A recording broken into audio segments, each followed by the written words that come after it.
I was telling how we put up an 8 on him. Bro, he had walking pneumonia. Okay, he had walking pneumonia 2 weeks before. He was bedridden 2 weeks before. He wasn't cleared to play until mid-July. Savage. I felt bad. Everyone was shitting on him. They're like, dude, senior son. Like, you realize he wasn't supposed to play at all? His first game, 1 run, 1 hit. 1 run, 1 hit, like 2 walks. First game. Sat 90 minutes.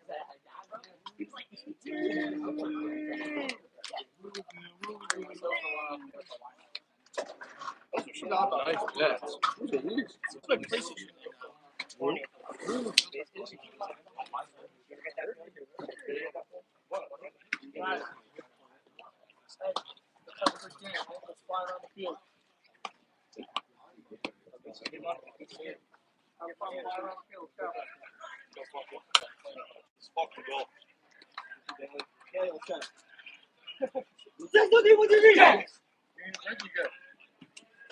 Let's go, baby. Come on.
Come on, baby.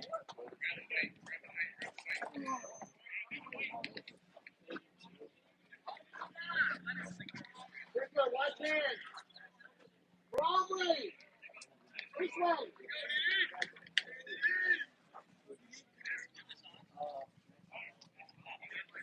Come on, Nolan. Again. Again.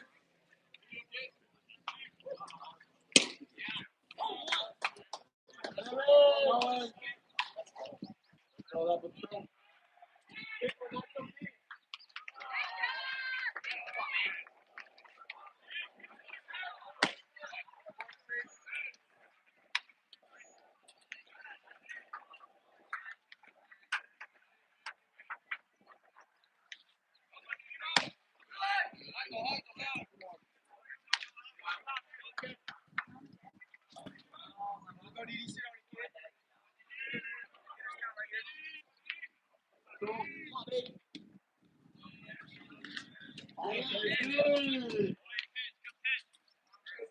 Boy, Nolan.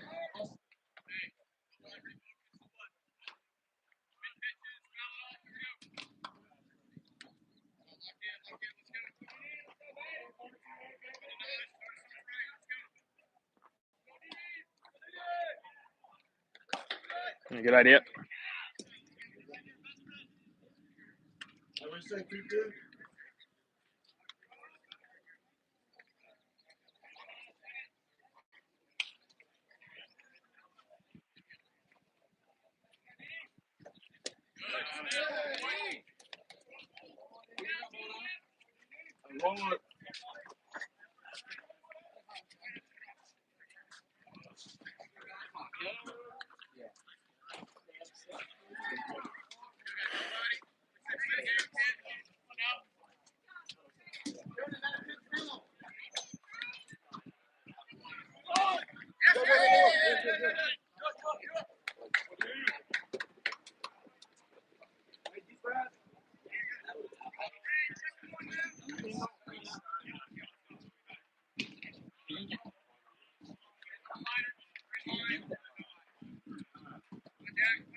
Yes, he did.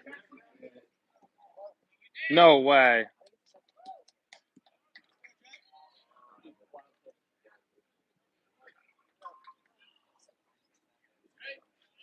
Pitch, Nolan.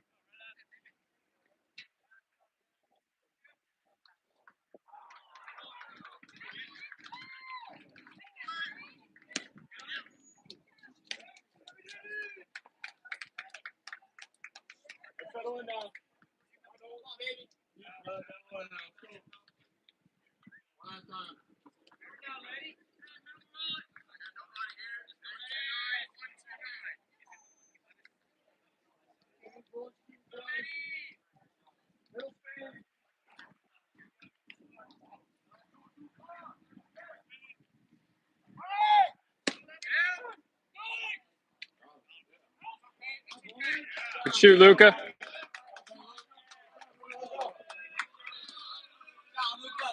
Yo, Mikey, can you be a huge favor? Next break in the action, could you just run out, grab this, and run in? See how I'm holding it? Yeah. Because I was trying to set it up outside, but Yeah, I got you. yeah, thank you. Bring it in. Yeah, just literally bring it to me.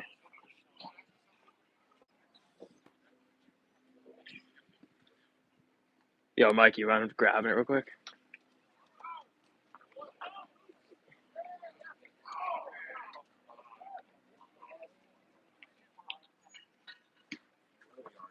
What are we doing here? Thank you, sir. Okay.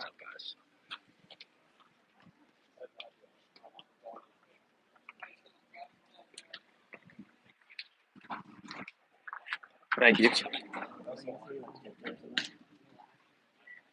All right, folks. Should have our final setup here in just a second. Try to get you a better camera angle, but a little bit limited here at the non-perfect game field. So look to get you a decent stream today. Hopefully good audio of the action.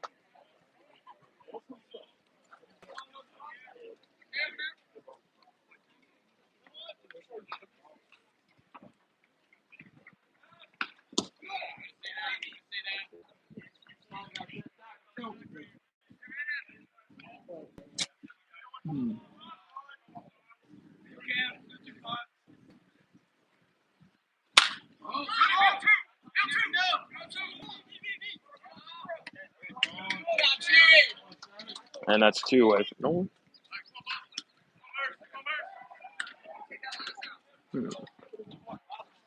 Can we set this up properly? Tough field. Tough field for this.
There we go. Stick with that. Hopefully we don't overheat.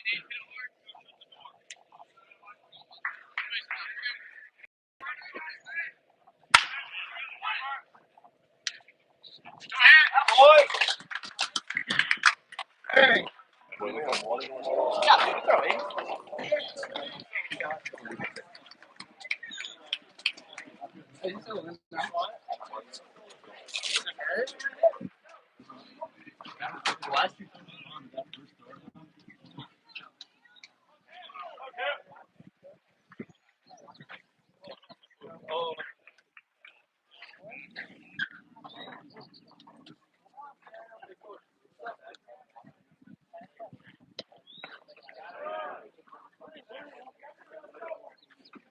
All right.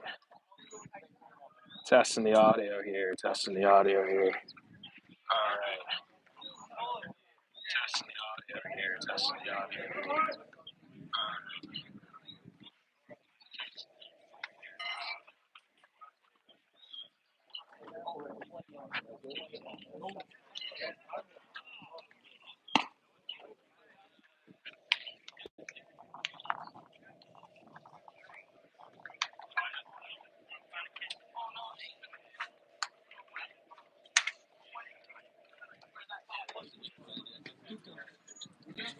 Hey, Daly, mind if I steal that to bring down there?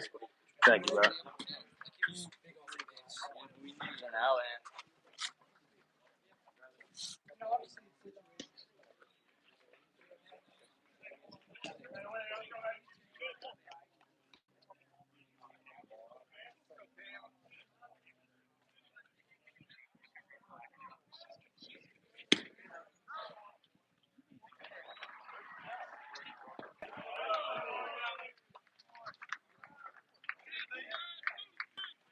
All right, ladies and gentlemen, thank you for joining us here.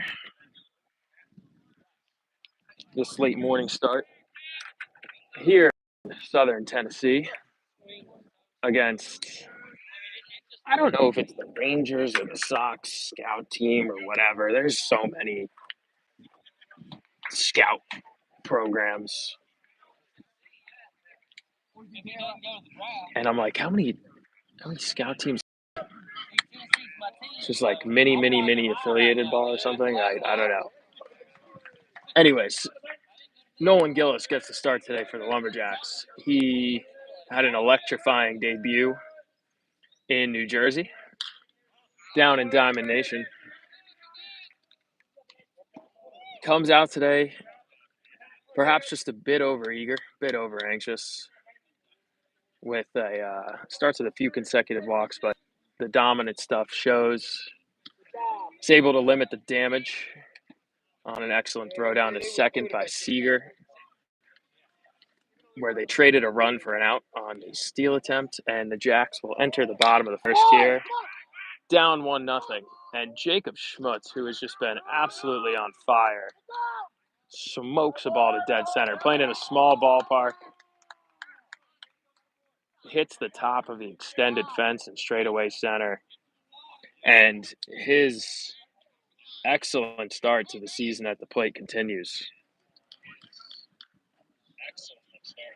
So that brings up Benny Franquise, long-term Lumberjacks veteran. Definitely a missing piece in these first two games of the two-hole. One of the adjustments the Jacks have been looking to make is having more disciplined at-bats and putting balls in play hard and low, using their speed and athleticism, and that's definitely a strength that Benny brings to this team. And with a runner in scoring position, great opportunity for him to make his mark on his Southern road trip debut after he absolutely crushed his Regent exams.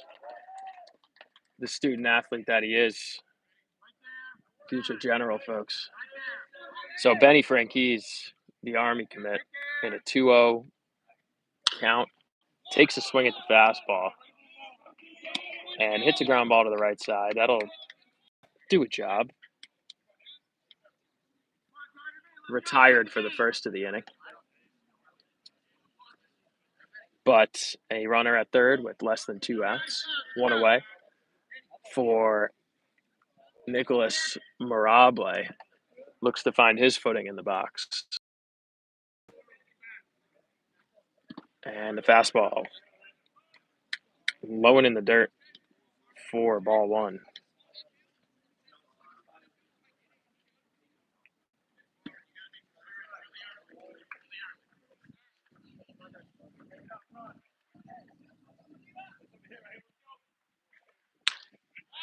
That one catches the outside corner for the first strike of the batter.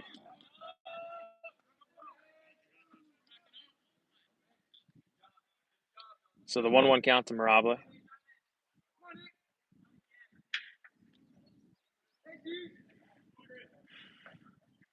Who takes low, 2-1.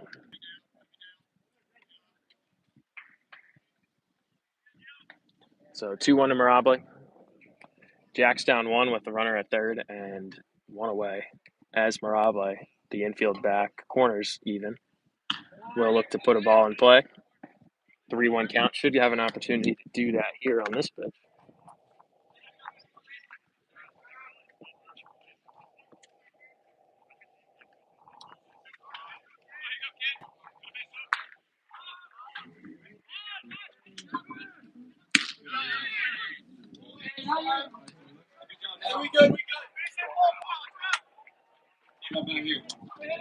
Hey, got to fight now. Put a ball in play. Make something happen here.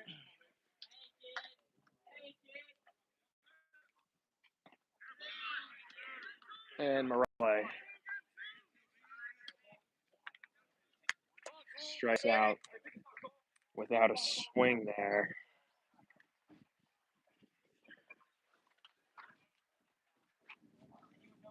And that's tough to see. Putting a little bit of pressure on himself to play early in the year.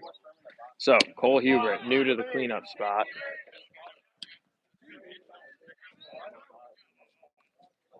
Looks to do a job here. Down the line.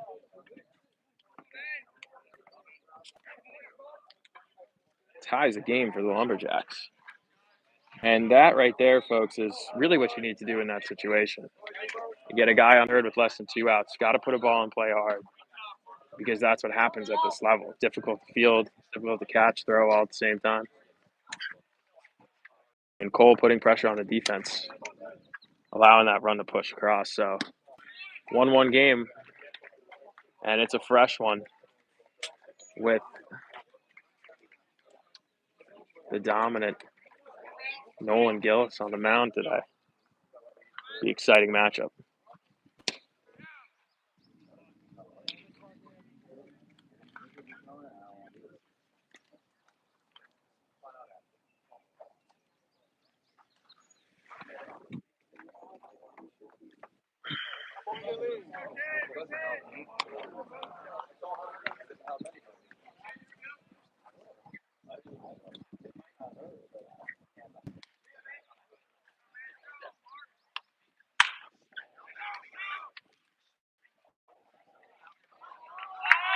And another booted ball.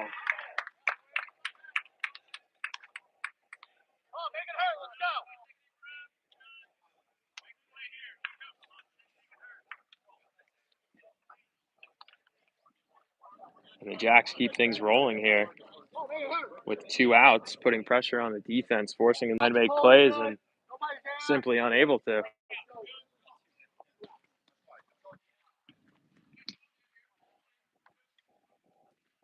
So that's 2 away.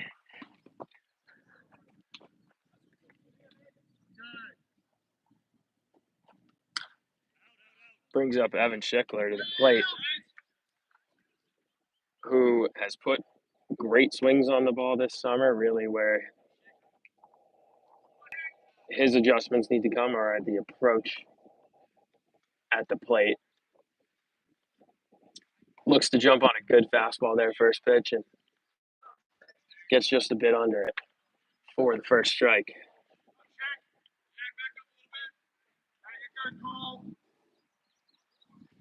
So Schickler, this time taking, but a good fastball down and on the outside corner to put him in an 0-2 count. So Jacks will be running on the swing with 2 strikes and 2 away. 2 on. Schickler going to look to shorten up here and put a ball in play hard. Sees a ball down, tracking that breaking ball low well the whole time. And a 1-2 count to Evan Schickler.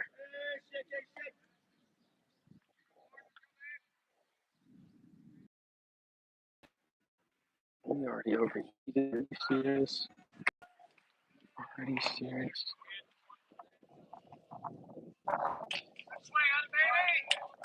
And Schickler fouls that one away.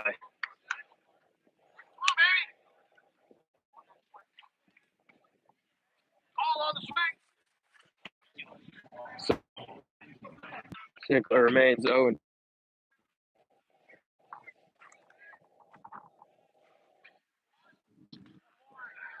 This time, take off the outer edge. 1-2 count. 2-2 count. The Jeter phenomena. Takes a good swing there, fouls that one straight back. Saw a fastball to hit and put a better swing on it there. Not a defensive swing. That was looking to attack. And Schickler looking to capitalize on that approach.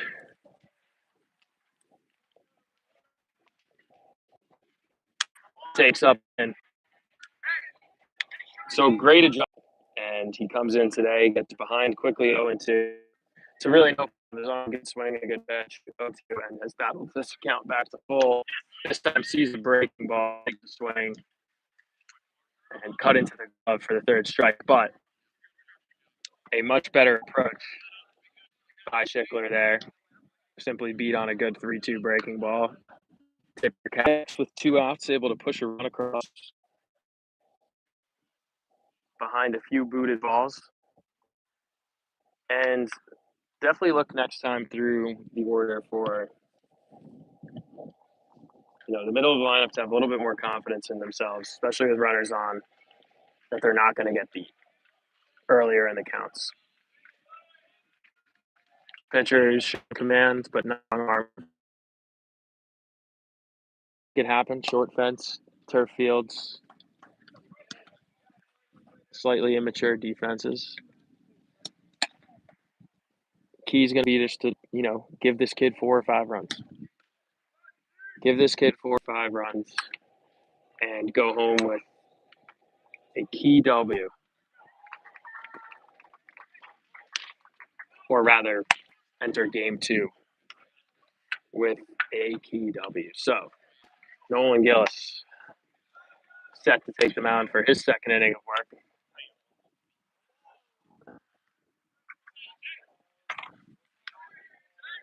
Going to work a little bit of consistency here and get ahead with that hard fastball early.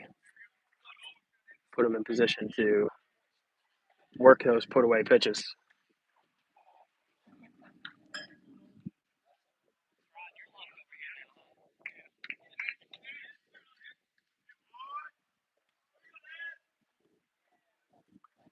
So Gillis out of the windup, hard fastball, low and away, strike 1.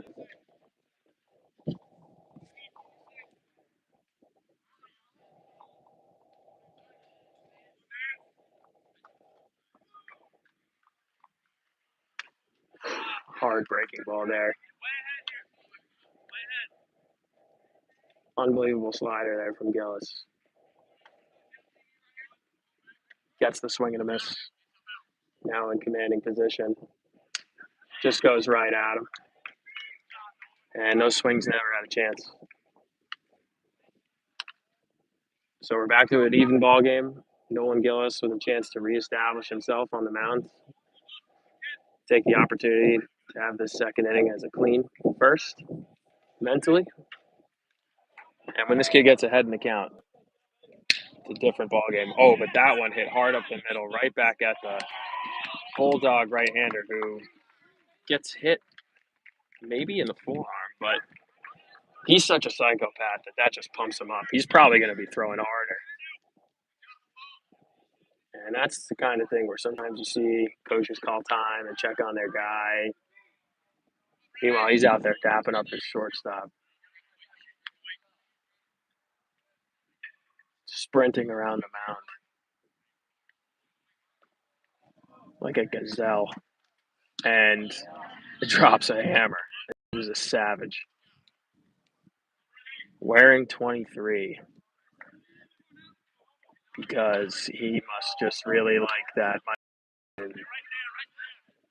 flu game, throw it all on black at 4 in the morning and show up to the field at 5 type mentality.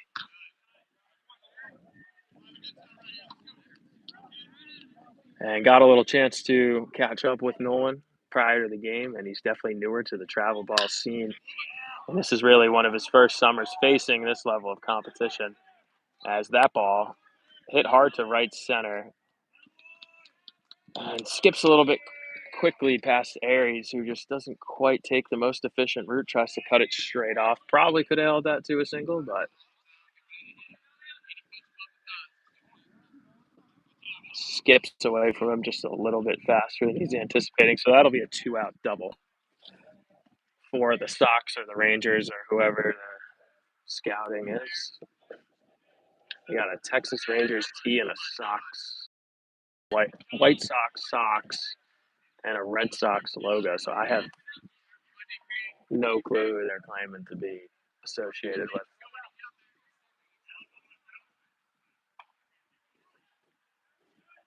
But we got a red-on-red matchup here. And Nolan missing up with that breaking ball. So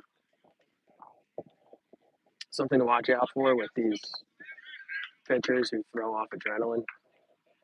Just making sure that it's harnessed and driven towards the plate. He absolutely went there, and that check swing. They're lost on that slider when he's throwing with conviction in the zone. He always throws with conviction, so that's not even the right word to use for him. More so disciplined control.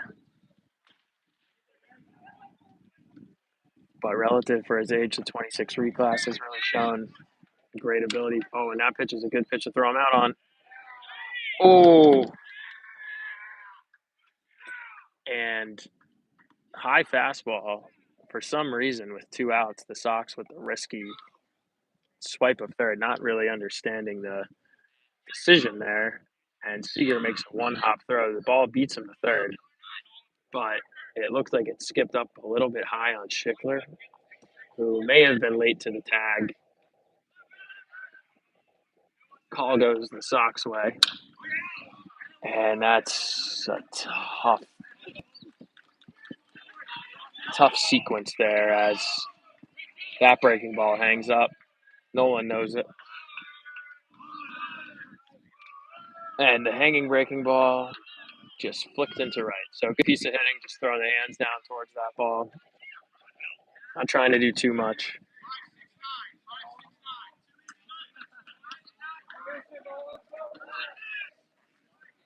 And we'll see if the Sox continue to try and test Luka's arm. They do. First pitch going. And he's in there.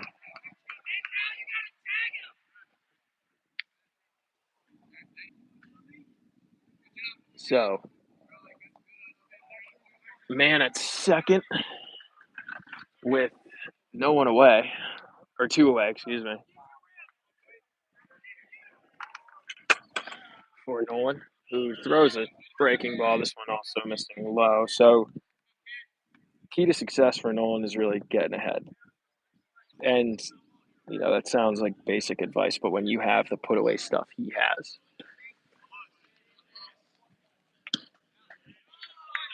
you need to be able to throw that slider hard. As you saw there, when the count is even with 2 strikes, and you need to get it over the plate, sometimes you end up hanging it, and a disciplined hitter can flick that, but no hitter at this level is going to hit it when he goes for the strike. So another stolen third. Like, what are they doing? I mean, eventually karma's going to get you. Trying to steal third with 2 outs. with a guy throwing 90 up and in, I mean, like, eventually you're going to get thrown out. So good on Luca there for delivering the strike. I don't know what the coaching decision was there,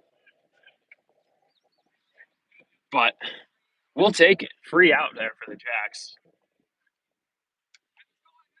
And sometimes it's just a hint at like where their actual confidence is in their lineup.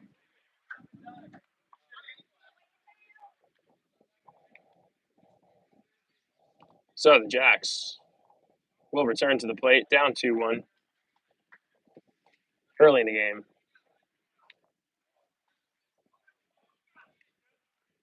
So the Jacks will return to the plate, and will be led off by Lucas Seeger, coming off an excellent throw down to second. And if you see a bit of shade here, we're just going to give the camera a quick heat break here.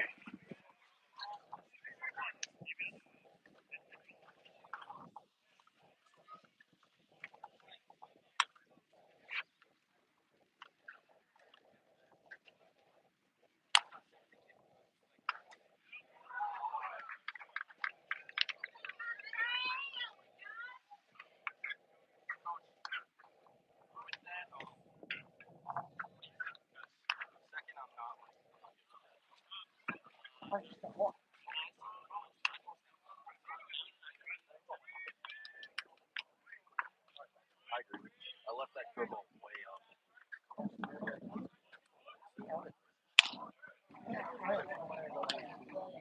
So from where I was, the throw beat him 15. It was this. It was like a high pick. Yeah, I just didn't like the tag. Yeah, it was a tough I tag. didn't feel the whole tag. I'm sliding to the glove. We're good. No worries. Yeah, no worries. We got to score anyway. You got it, kid. So Lucas Seeger leading us off. Amon Airy in the 2-hole behind him, and Mikey Martinez hitting third this inning. So Seeger,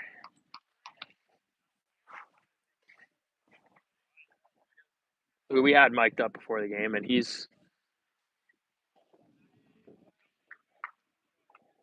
looking to shorten up today. Lefty-righty advantage for him. Against an arm that he's seen the likes of before, for sure.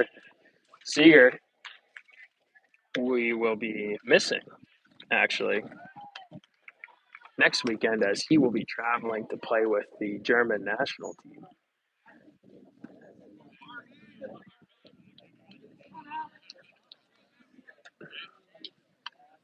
Gets ahead in the count early.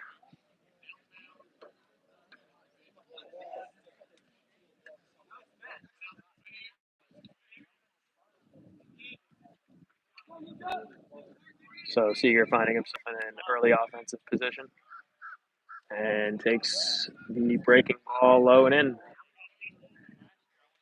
Either slider there or a cut fastball. Unsure from the vantage point. But regardless, Seeger tracks it all the way. And draws a 4-pitch walk to start the bottom of the second. So Jack's down 2-1, but another offensive scoring position here. With the speedy Amon Airy at the plate. And Airy has at times been a bit over aggressive. And he'll be looking to drive his hands a little bit flatter through the swing plane today. Give himself an opportunity to show off his elite athleticism and speed. So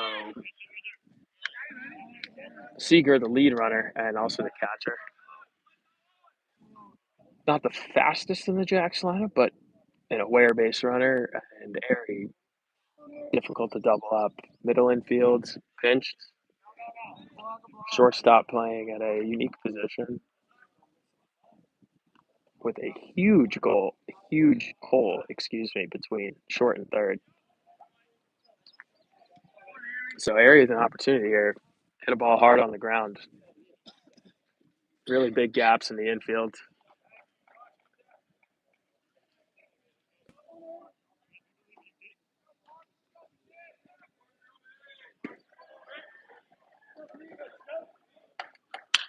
And that's exact. Oh, and you know what though? So Arian hits into a line drive, one hop double play there, but honestly, an excellent swing. Made the big adjustments from these prior games there, and did exactly what he was supposed to do. Hit a ball hard on a line, so hard that it took his speed away from him. So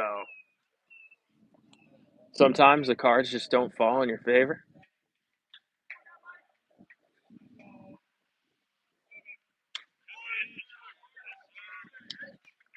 And that's just baseball. Brings up Mikey Martinez, fireman, with the hose piece. Threw out 3 runners yesterday from behind the plate, but finds himself in a hole here early in this at bat with his cousin Timmy Martinez warming up on deck.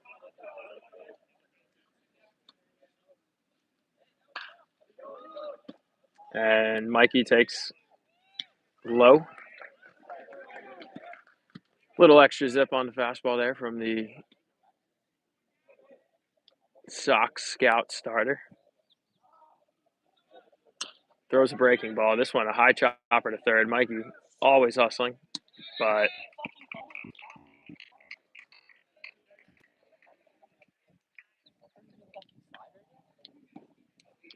that breaking ball hit on a chopper down the line, and Martinez retired to end the inning. So, not a bad inning at the plate by the Jacks, though, because in all actuality, 4-pitch walk. Aries does his job, but finds a glove, and not much you can do. And those balls are going to get through 2 out of 3 times, and that's why you play 7, folks. So Nolan Gillis will return for his 3rd inning of work. Sox showing no ability to really piece him up. More so just, again, the free bases and behind in the counts. Different position to hang back on those breaking balls. So the Jacks will come back out here in the top of the 3rd with a early 2-1 light deficit.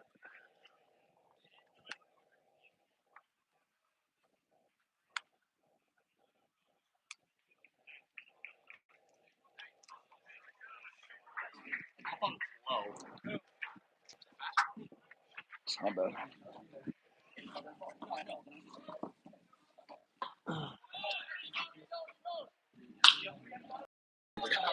Cole, you mind if I dump this in your ice real quick?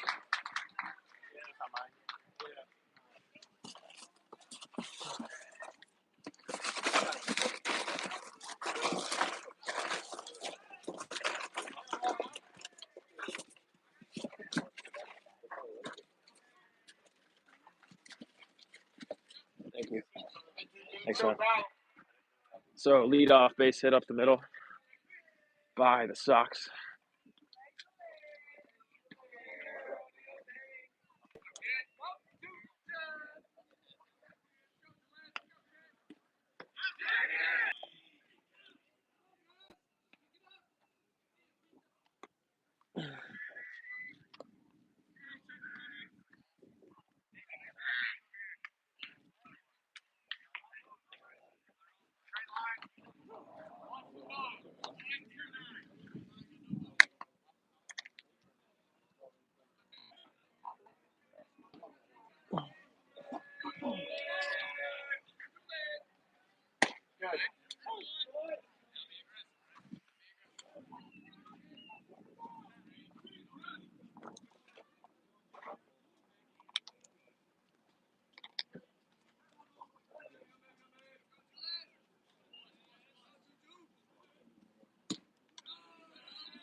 So Nolan there facing the top with a man at second.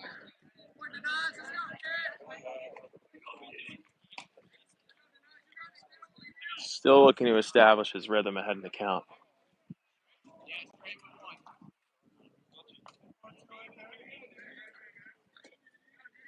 Comes set with the man on. Benny holding him. Delivers a hard slider.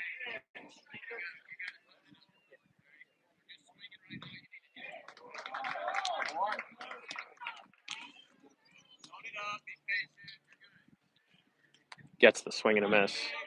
So again, when that slider's hard and down and low, and they're in positions where they have to take defensive swings, they have no shot. It's just a matter of putting himself in the position to make that pitch.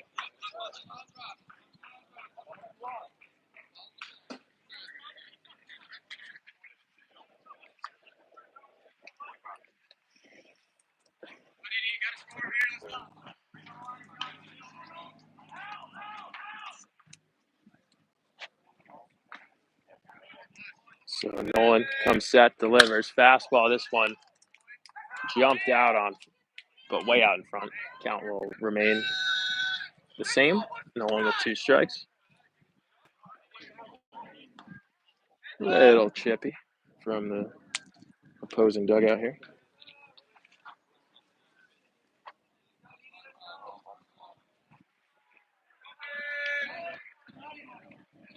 That ball missing badly.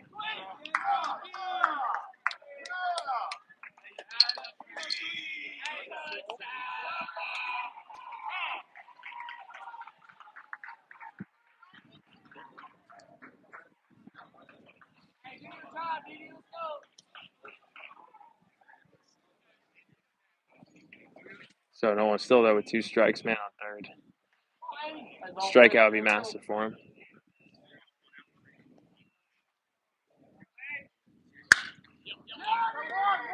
Ground ball to the right side. Great play by Schickler. But that'll cross another for the Sox, who extend their lead.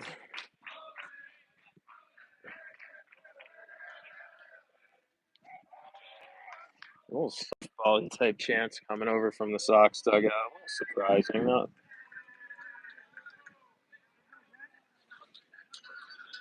A little surprising. Just because it was so brutal. You know, I'm really actually okay with chirps. Just be creative. You know. Save softball for softball. That's all. So that'll put the third out for the Jacks, who face a 4-1 deficit going into the bottom of the third.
And so the Lumberjacks turn to the plate here, led off by Timmy Martinez into the top of the order.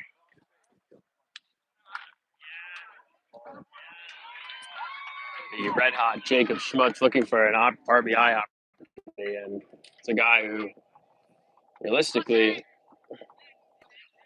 you could justify him at any position 1 through 4 in the order at this point. He's been their best contact, speed, power hitter, everything so far for the Jacks to start the year. And Timmy Martinez, nice piece, just a little bit soft off the end, hangs up for the second baseman for the first out of the inning.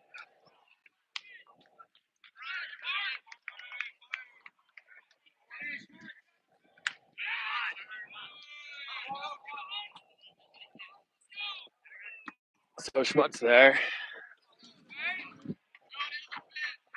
Takes ball 1.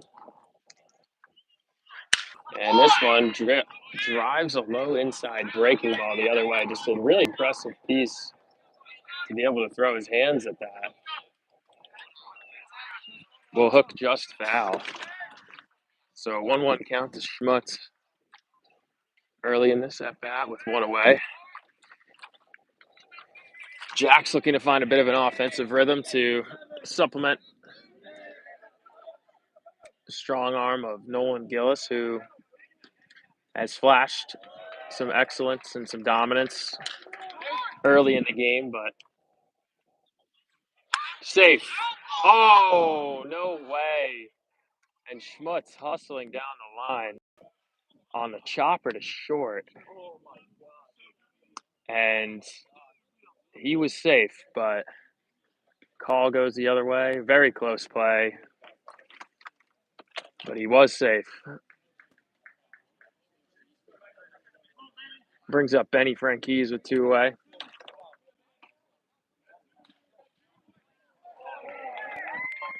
And it's tough. It's tough to sometimes the momentum is shifted outside your control, and the Jacks will look in to put a non-controversial batter up. Just a hard base hit. Put things back into your own command. That's the best you could do at this level. And Benny looking to have a mature at bat, 2-0. Takes that breaking ball low and in.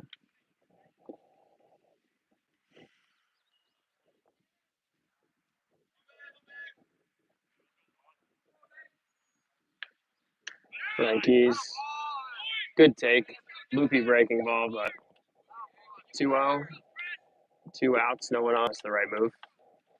And you see the difference in Benny's approach. He's got just a different level of baseball IQ. This breaking ball, though, chopped to the pitcher, and good hustle, but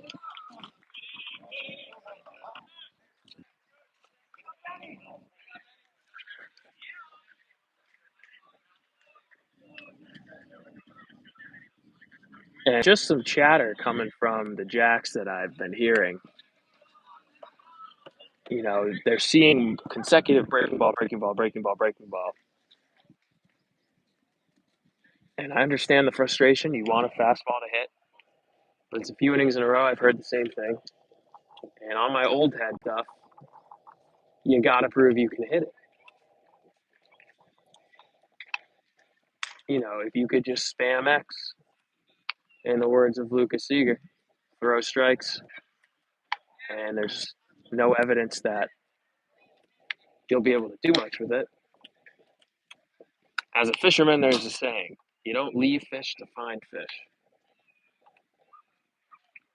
So Sox continue to just go to the loopy breaking ball over and over again, and they're making the plays. Not in the first, they weren't making the plays, but since they've been solid defensively and haven't shown anything that the Jacks can't beat. Just going to need to put some better barrels on the ball and look for Nolan to put a 0 up on the board here.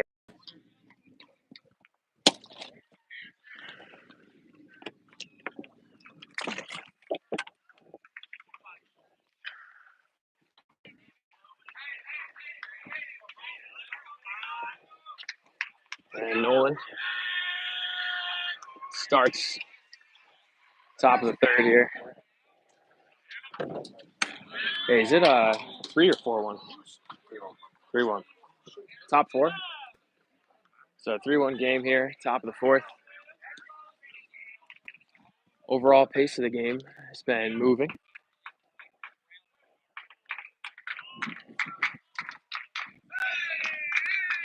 I really just can't. That's a second PFP for Nolan. I'll tell you what, the softball chants, they work against certain guys. I don't think Nolan's the sort of dude you want to do them against. You're only going to add fuel to the fire. And he is an adrenaline-fueled pitcher.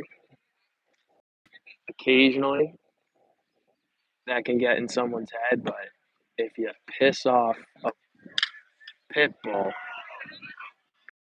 start biting you.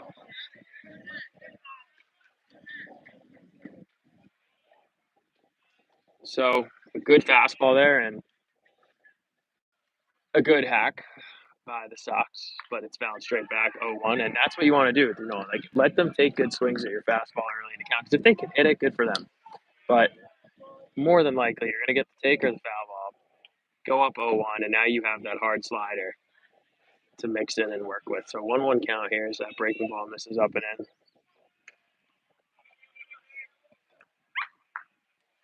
And that breaking ball flies his front shoulder open just a bit.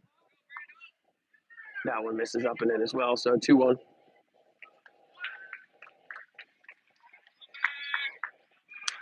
Fastball cutting away, 2-2. Way behind that one.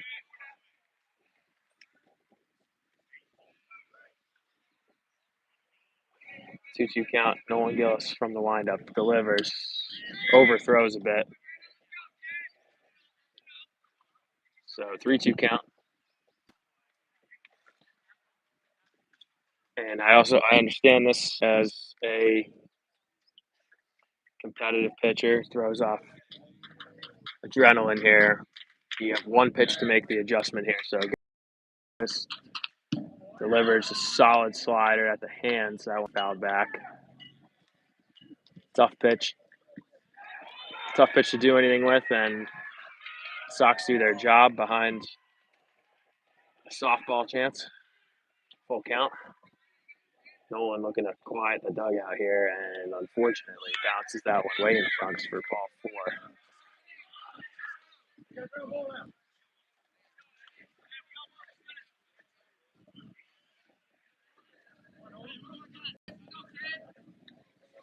So 1 on, 1 away.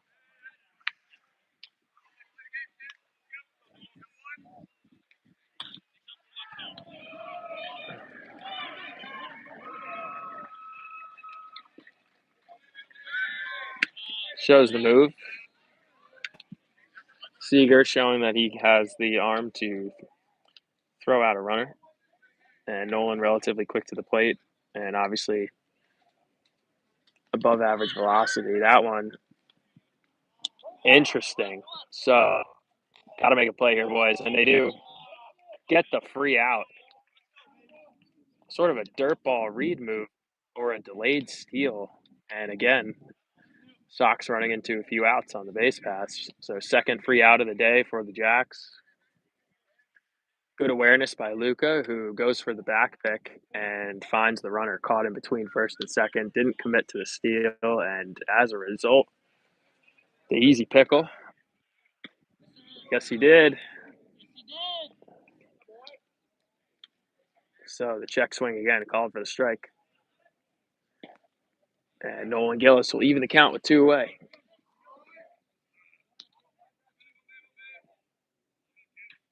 That fastball way behind, 1-2. So big opportunity for Nolan to throw up a 0 on the board with the Jacks middle of the order coming up.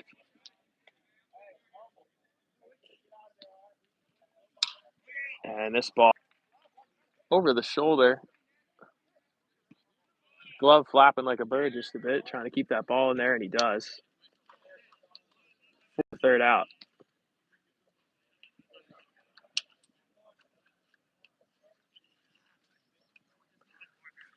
So Nolan Gillis throwing up a big 0 there in the fourth. Do your thing, Stallion. Keep it going. Keep it going. Keep it going. Keep it going. So the Jacks down 3-1 heading into the bottom of this fourth inning. Doing a quick stream check real quick. Yo, Eric.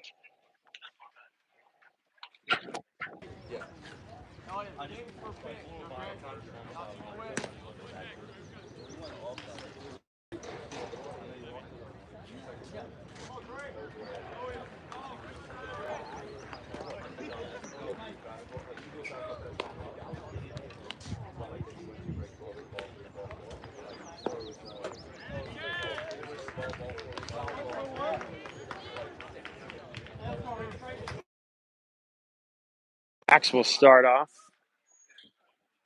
the fourth inning. Mirable, Hubert, and Schickler.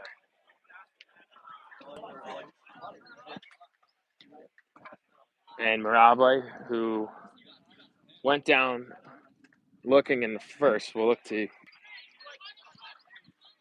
find a bit of a consistent approach at the plate. And Nick, a guy who's proven he can hit talent across various levels. Maybe just putting a bit of pressure on himself early in the season. Takes a good hack there, first pitch, over top the breaking ball, strike one.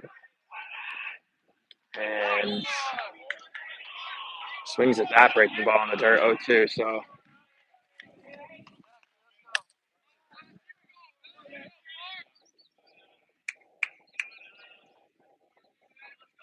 look for the kid to trust in himself. He's a good ball player. He's proven it multiple times at this level. Takes a deep breath, takes that pitch, 1-2, good take. Just got to know that he can't beat you. And a good adjustment by Nick, who swung over top of that exact breaking ball the first two pitches of this at-bat, and that time in a even tougher situation, down 1-2, able to lay off and track it in well. So gets a third one, battles back excellently from an 0-2 count to a full, and looking to be a leadoff guy here. The Jacks down 2 here in the bottom of the fourth inning.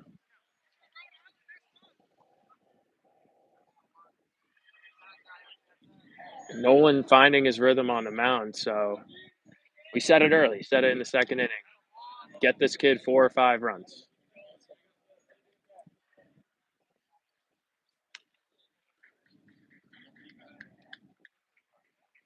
Second time through the order, seen arms of this caliber before. This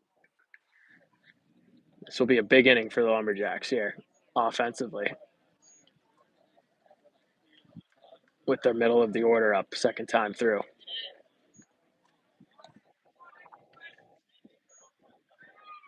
So Mirable fouls that one away, extends the at-bat to his 7th pitch, and sees that one. Excellent adjustment by Mirable, who swung over top 2 breaking balls in the dirt to start the at-bat to get behind 0-2, and then is able to lay off the same pitch 3 more times in a row to draw the walk. And that's a good team effort by Mirable to find his way on as the leadoff guy,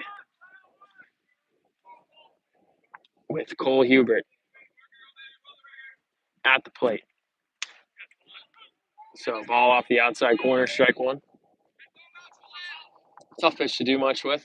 Probably a good take, kind of a double play pitch. And again, the shortstop shading extremely far and deep up the middle. Huge gap to the left side. A lot of room for the Jacks to put a ball hard in play. And Mirable takes that's brutal. And a tough jump for Nick, sort of hesitates on the steal, didn't fully commit at the start, and rather than recognizing the hesitation and holding at first,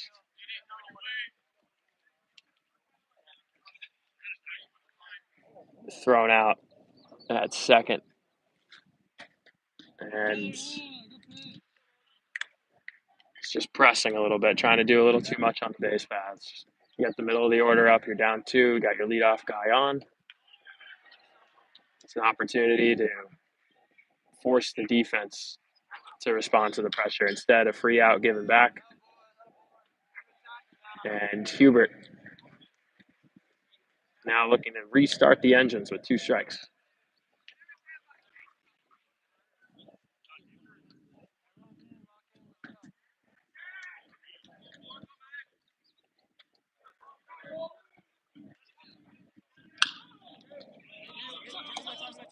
So high chopper to first. That'll be the second out.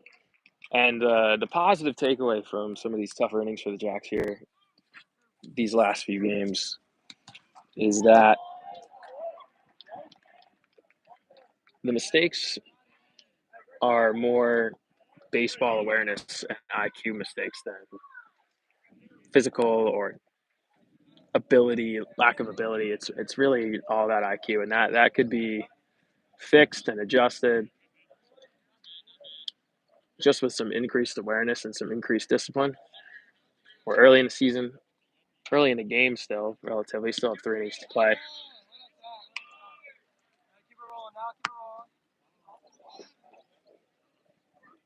And it's the sort of things as guys play together longer in the season, you learn to trust in your teammates, not try and do so much as an individual. Understand where your job begins, but also understand where your job ends. And trust to hand the baton out to the next guy. So that ball hit hard up the middle. Pitcher gets in front of it.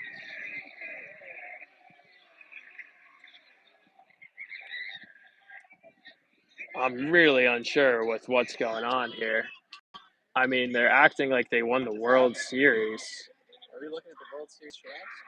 I mean, it's actually like the behavior is egregiously like immature, which is fine. I'm all about immature behavior in the dugout, but like at least like man up and like I don't know. It's like it's so like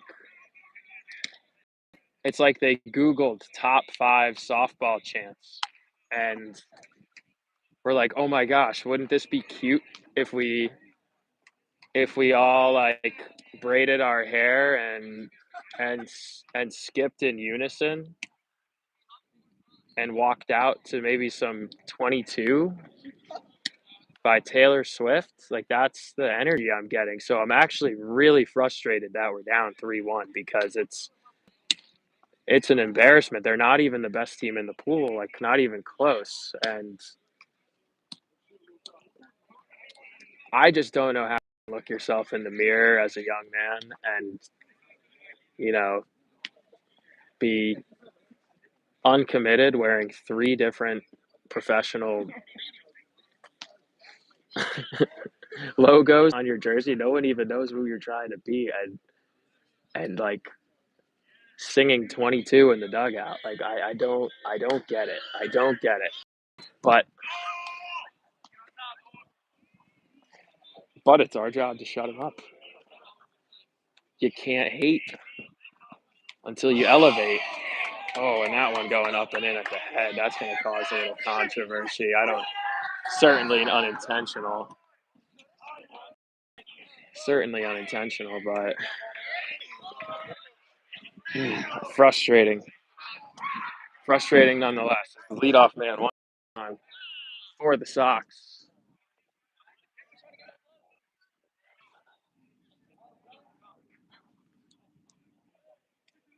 And man on first, no one away.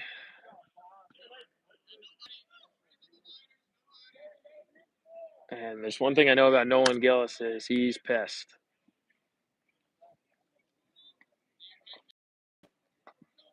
So let's see that 91 kid. How about it?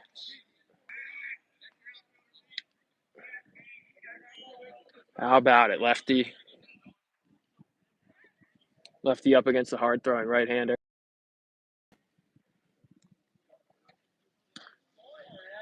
Great pitch there. Swung over top 0-1. Would be surprised if they go for the steal right away.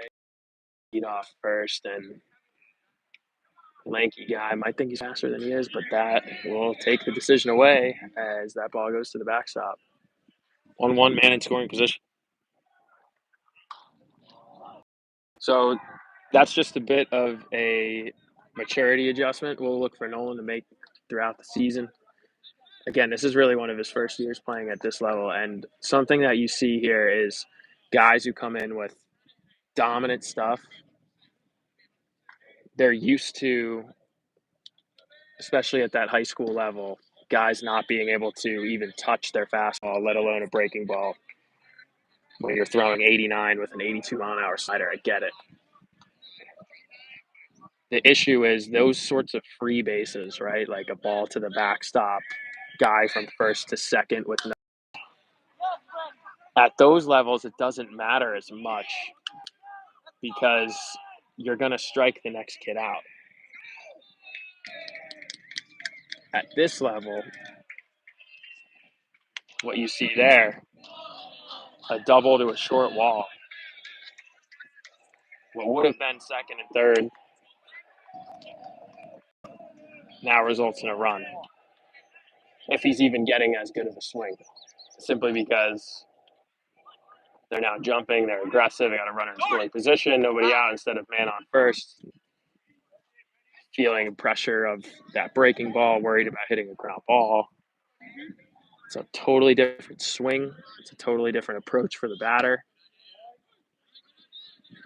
Totally different momentum shift. But as much as this summer is about than anything is development and watching how guys respond in these situations. Jack's still only down 4-1 here in the top of the fifth in a fast-moving game, but face no outs and a runner on second, and Nolan behind 2-0 as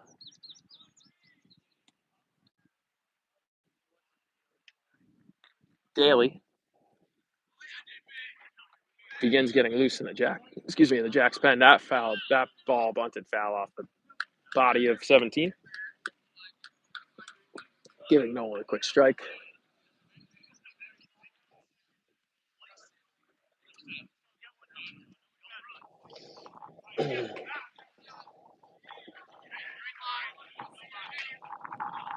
So Nolan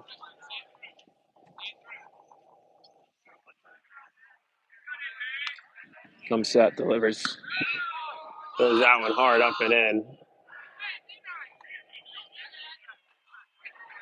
And look for him to just settle down a bit.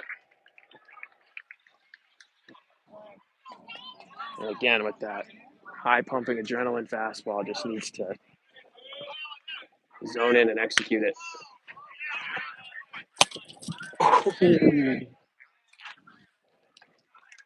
Just made a catch there, folks. Out of fun.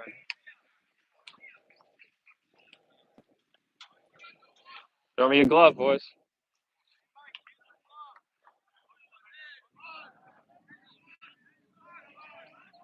It's one of the most exciting parts of the game right there for me.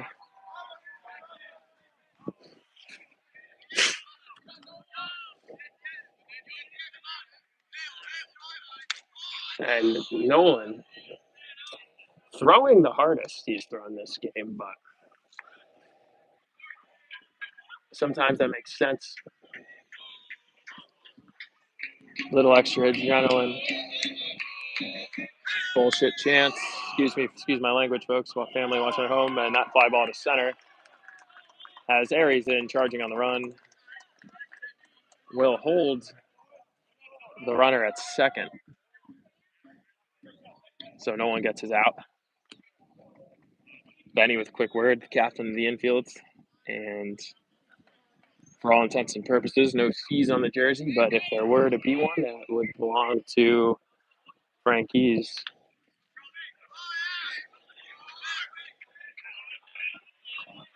Quick word with Nolan, who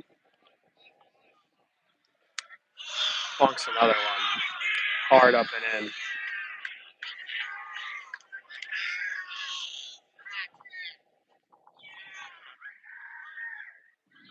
That one looked like it hurt.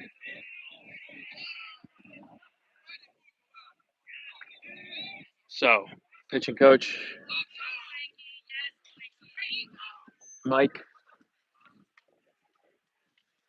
goes to the mound.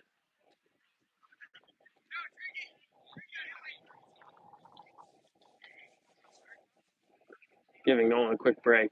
See if the Jacks look to make a move here, but may simply be giving their left-hander a bit more time. Also going to save arms for later in the tournament.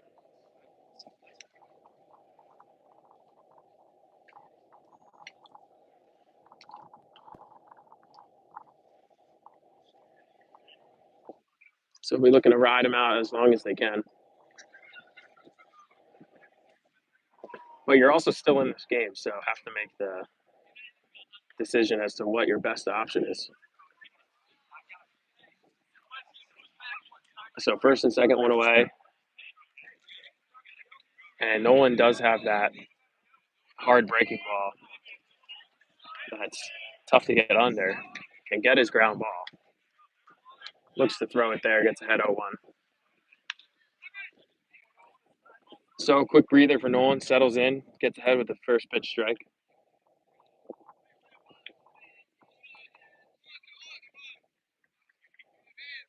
Comes set. Hard breaking ball. Gets the swing and a miss. 0-2.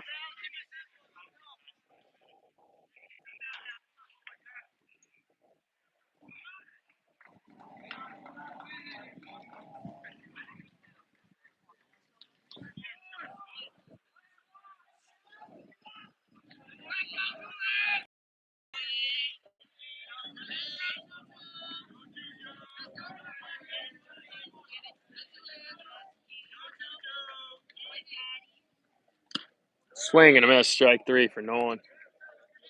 Gets his second. And immediately vocalizing the second the infield. And regardless of situation, one thing that stands out about this guy on the mound is he's an energy leader. Always going 110%. It's infectious.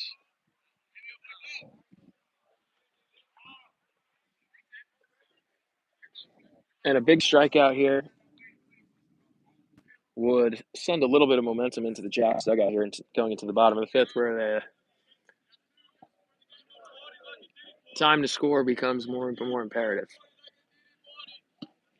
Great breaking ball, swung over top 0-1.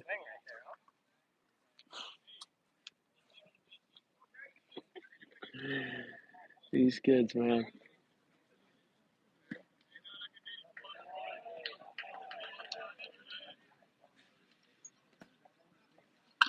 And that's a chopper to Hubert, who makes the flip to Cole. That'll retire the side.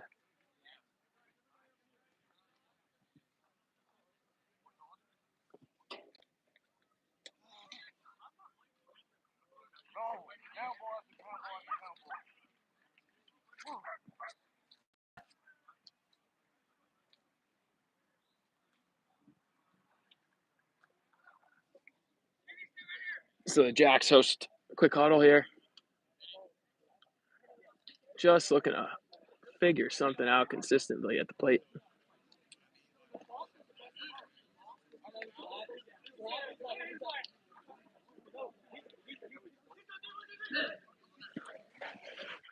And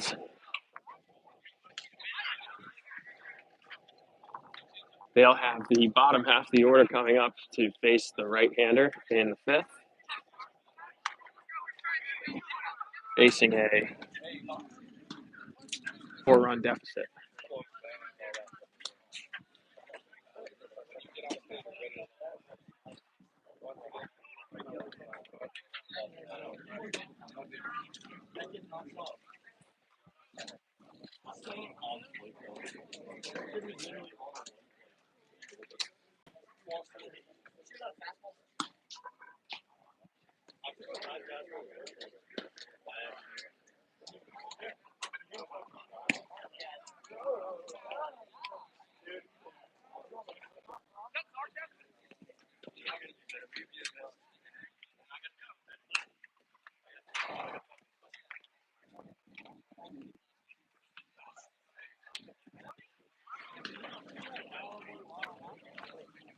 You're being a dog.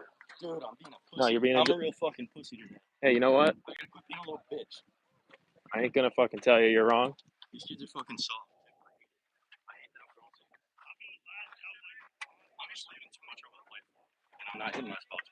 It's really just that, like, when you're up 0-1, dude, but they can hit you when it's 2-1 and you throw a breaking ball over the middle. It's like you see what they do when you're up 0-2 and you throw that hard one. They're good at. Second time, so I kind of had to switch up, and that's how they knew it was coming. You know what they're good at doing is they're good at making the adjustment and like not taking a full swing on your breaking ball. Like they're kind of good at like throwing hands at you. So like when you're up in a put them away position, it's totally different. So I see you're an adrenaline guy. You're an adrenaline guy. Ride it out. Trust yourself. Just trust yourself, bro. You got it. So Schickler comes up to the plate. Takes slow and in.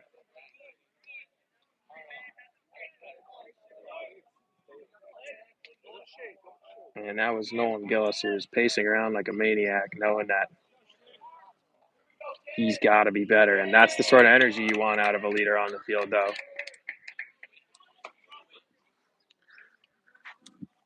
There's 9 guys on the field, and that man taking full individual responsibility, which is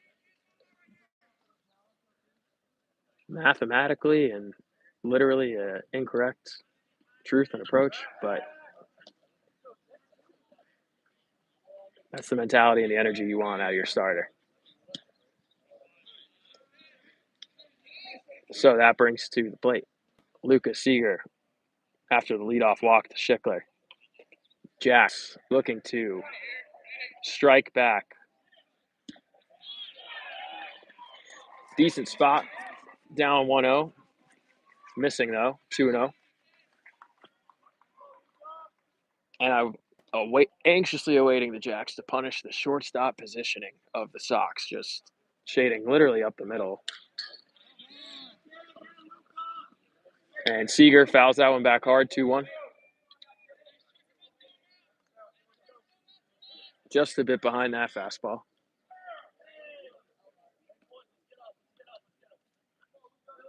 So a 2-1 count to Seager.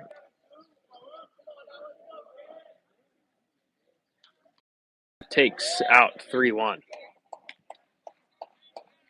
So Seager will look the zone up here. He has an ability to drive balls down the left field line. The athletic Schickler potentially could score on a ball in the corners. And ball 4. Jacks have their first. Oh, excuse me. He call that a strike?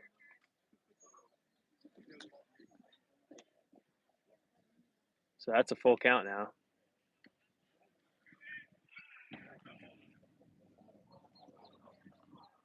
Thought that ball was off the plate.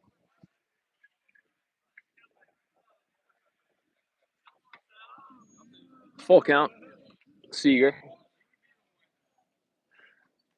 The Red Baron. And he takes ball 4 up and away.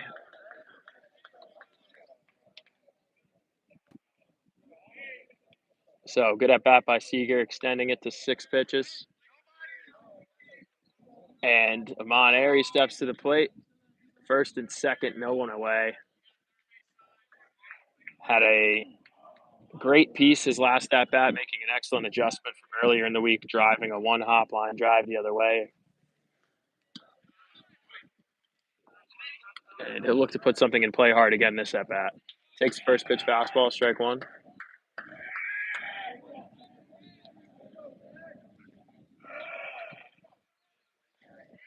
And this ball, driven right field, that'll be playable, but will push the runner to third. So runners on the corners, 1 away.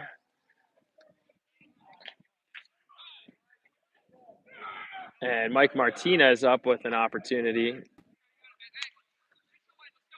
to cut the lead.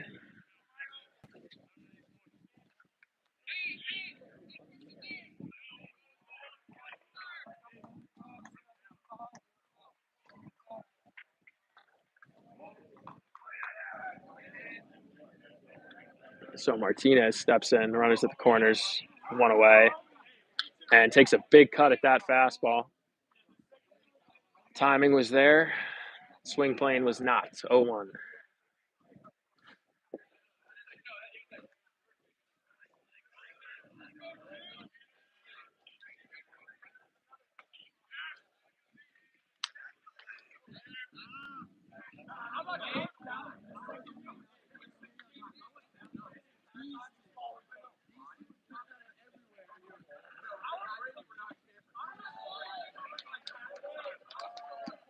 And a good take there by Martinez.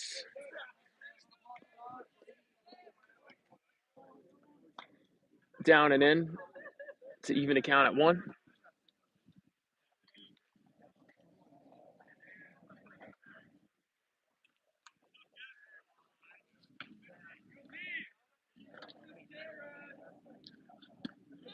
And that's a strike on the lower outer corner.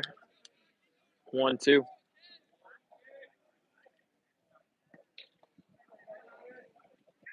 And I kind of expect him, or very much so expect him to go breaking ball here. We'll see if the Jacks decide to try and take a base. They don't. I think it would have been a good opportunity to steal with the slower Martinez up, take them out of the double play position, and also a chance to score on contact. And knowing he's going to throw a breaking ball. So that ball in the dirt would have been a free base, but regardless, runners at the corners, even count. Time called. And granted, Seager, not the most wheels at first. They might just trade out for a run. So situational decisions to be made here deeper into the game. Martinez. Ooh. And so that was a 2-2 breaking ball that misses, and Martinez thought it was ball 4. And I think most of us thought it was probably strike 3. Regardless, those two arguments will even out as we have a full count.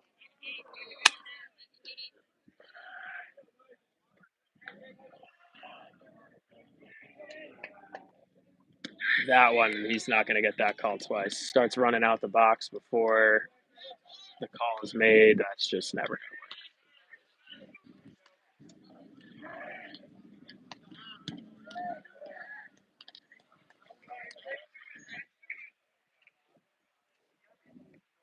If you look to walk, they'll look to punch you.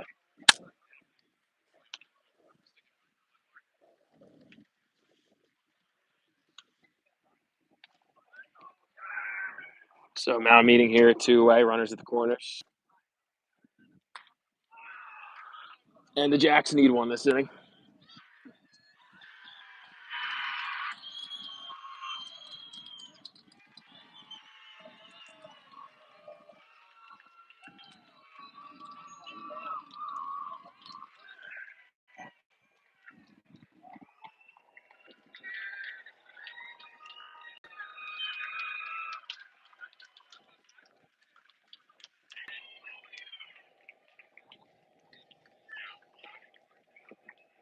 So that brings to the plate Timmy Martinez. Runners at the corners, 2-away.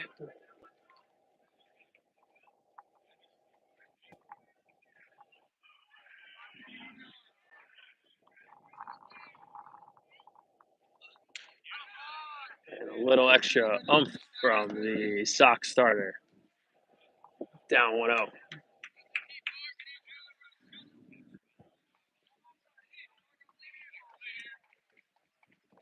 And with the red-hot Jacob Schmutz on deck,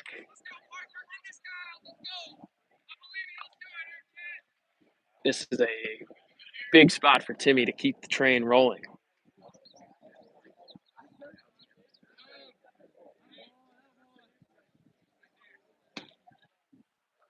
A 1-1 count to Timmy Martinez. Father, Emil up off the bucket. Swings through that fastball, 1-2.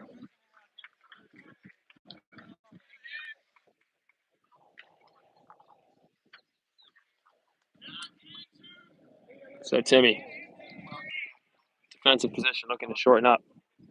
Ball in play, and gets a piece of that fastball as the Sox starter. Throwing with some conviction and velocity here in the bottom of the fifth.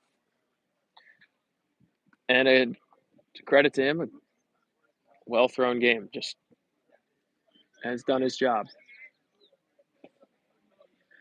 That breaking ball, Timmy out in front, swinging over top.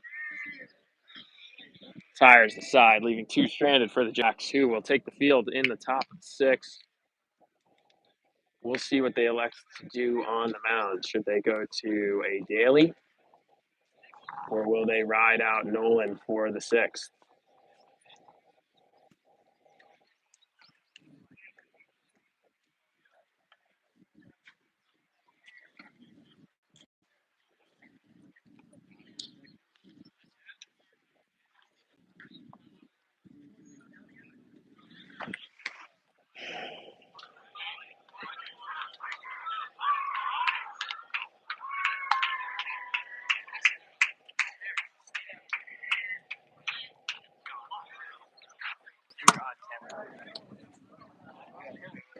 So Nolan will go out to start the inning.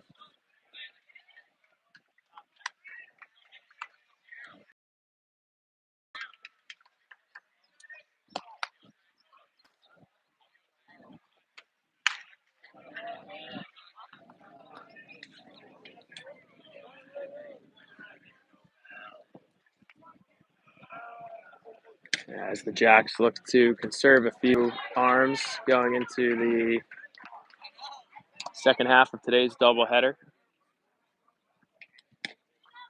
with one more tomorrow and a likely, or at this point, quite frankly, guaranteed consolation game on Thursday.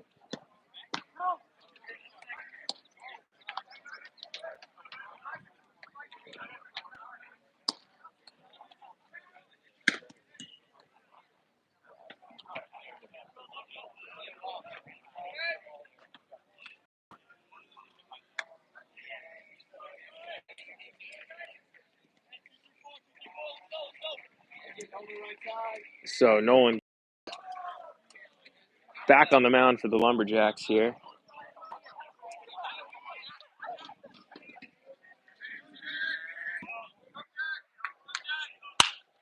First pitch, ground ball, shortstop. Frank Keys. Welcome back, Benny. Great play, one away.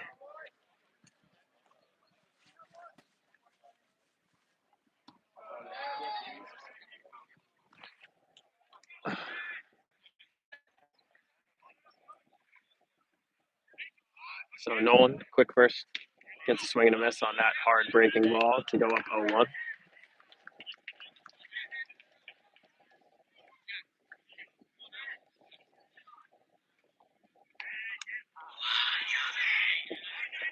And another hit batter for Nolan on that off-speed pitch up and in.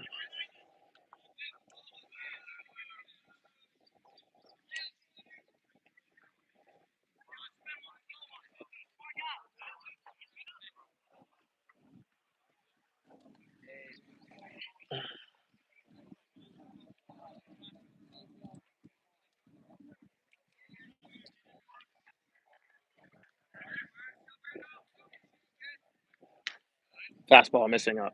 Away, 1-0.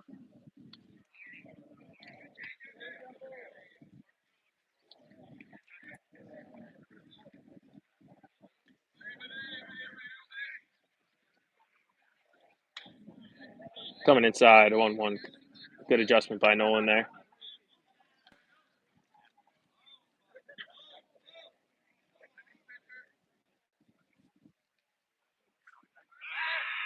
I think it's something that a lot of kids in the recruitment stage don't understand, is that guys who come to see you throw one or two games, like, they understand the variables. And what they're really looking for is obviously your stuff, your command. But they're not really looking to see if you throw 6 innings, 5 runs, or 6 innings with 14 Ks.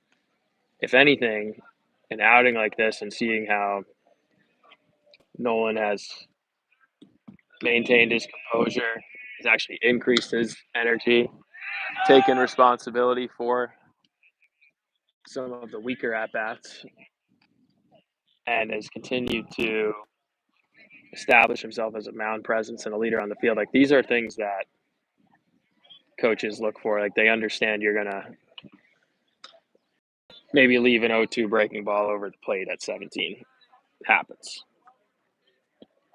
Kid's got the stuff. He showcased the command,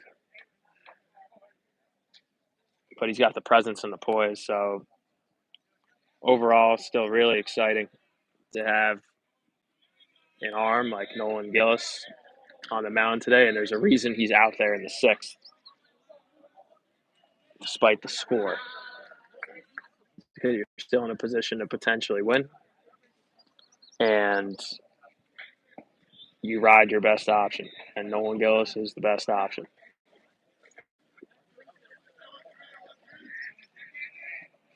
So good opportunity for him to come back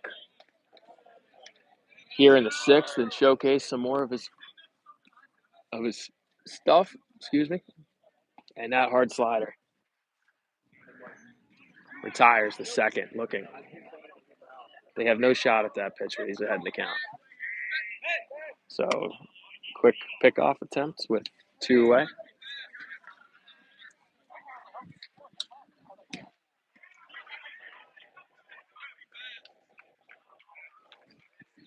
So that fastball missing up.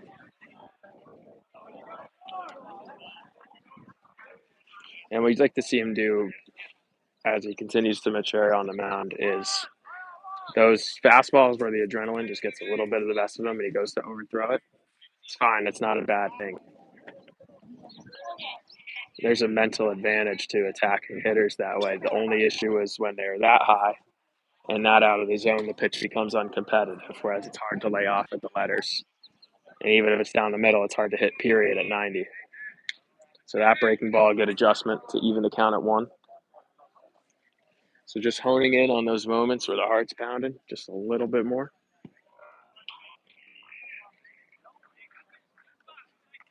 Like, if you want to see like how like a guy like Nolan approaches the game, it's more of like a Scherzer type approach than like a Maddox type approach. And a good slider off the plate for his 4th check swing miss of the game. 1-2. Look for Nolan to finish strong here.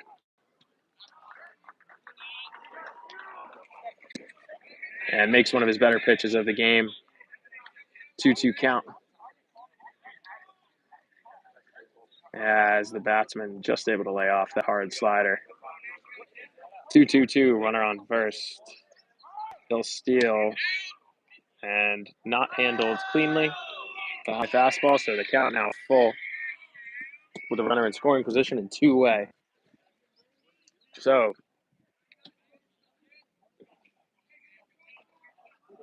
an opportunity here. An opportunity to showcase one of 2 dimensions.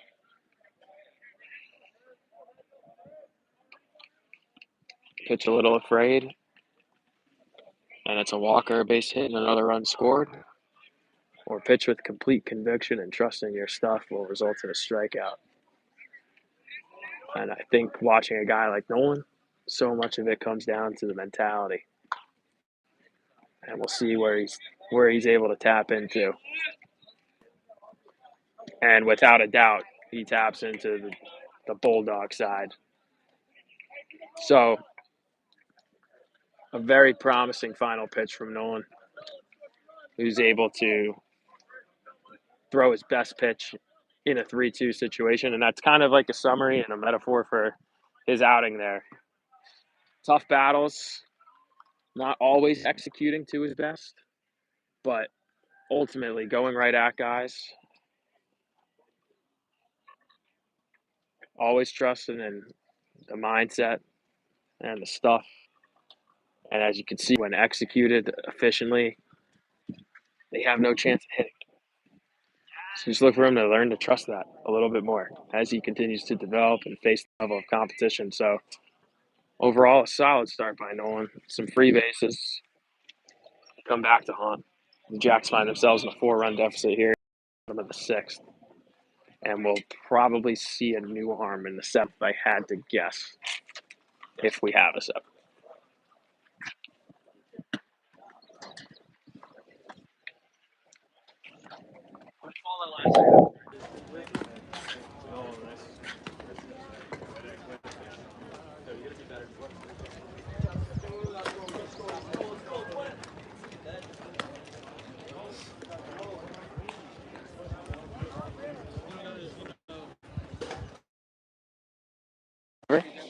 Can you see if the stream on YouTube on your phone's going?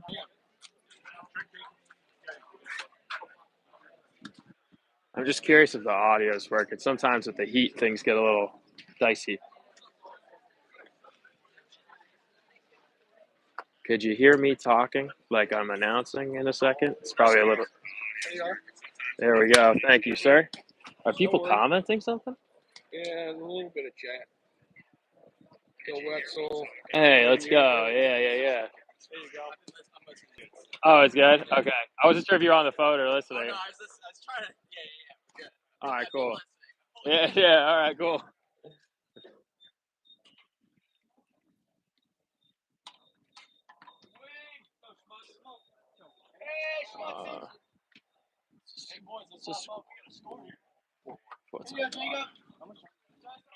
So 4-1 Lumberjacks in a hole here in the bottom of the 6th. But the top of the order, the red hot Jacob Schmutz facing a new arm for the Sox. We have a right-hander. And you'll see these deliveries throughout your college career. Guy steps up there, the shorter, stocky build, and you sort of just expect BBs. And these guys, he looks like he's throwing in the lower mid-80s, but it's coming from a flatter arm path. These guys have cranked up the machines and seen this before. But Schmutz finds himself behind quickly 1-2.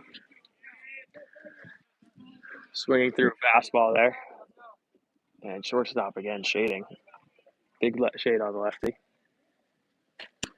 And good take up and away, 2-2.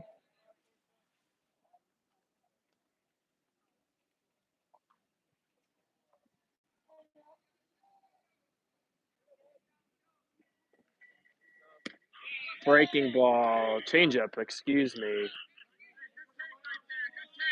And a good pitch, a good take. Seems like it probably broke just off the plate, but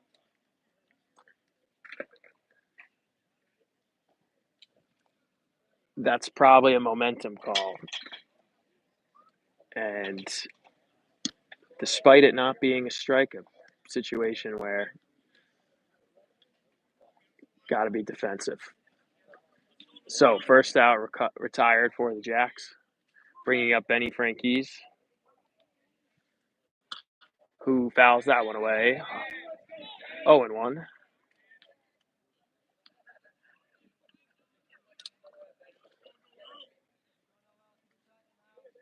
And the new pitcher for the Sox just pounding the zone, showcasing a solid fastball and a slider to complement, along with a changeup facing back-to-back lefties. Actually, he'll be facing 4 consecutive lefties to start this inning.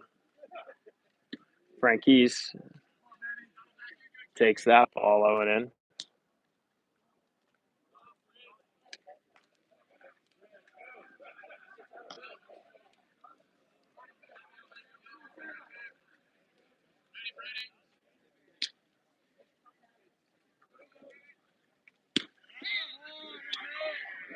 Fastball on the corner. So Benny with 2 strikes. Look to have a situational approach here. Jacks need a base runner, only down 3. but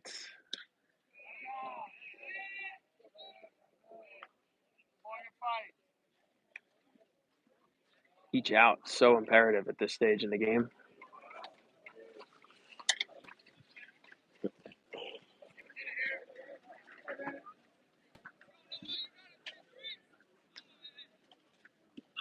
Benny takes a breaking ball low and in, finds his way aboard, and does what he has to do to find his way on with one out, bringing up Nicholas Mirable.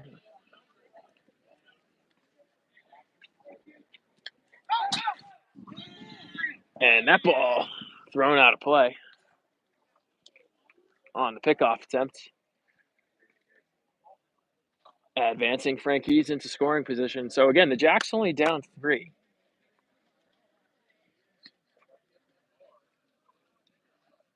And one thing is there's a balance between the dugout chatter of the opposition, which was just over the top and obnoxious, but also perhaps even a bit of the lack of energy coming from our side. Just, you have some momentum here. You got a runner in scoring position. You have a new arm. You have the middle of your order up.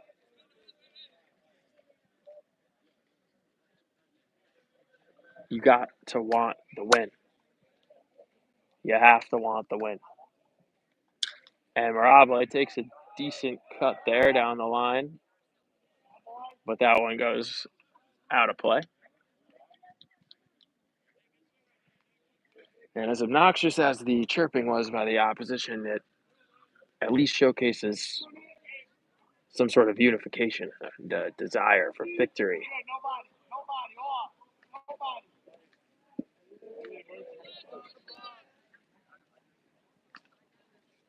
And it's not that I don't feel that from the squad. It's maybe perhaps a lack of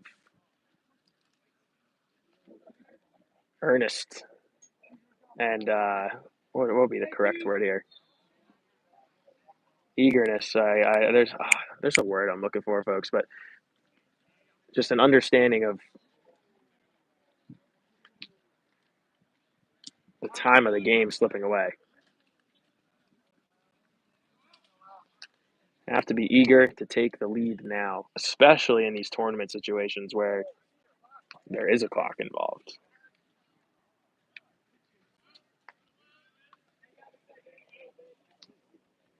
So Mirable fouls that one away. Battling well here. And the Jacks putting together some more disciplined at-bats here consecutively between the Frankie's walk in a hole and Mirable finding himself in an early hole. But battling back to even the count with a runner in scoring position. And Mirable draws the walk. So back-to-back walks for the Jacks. Brings up the cleanup man, Cole Hubert.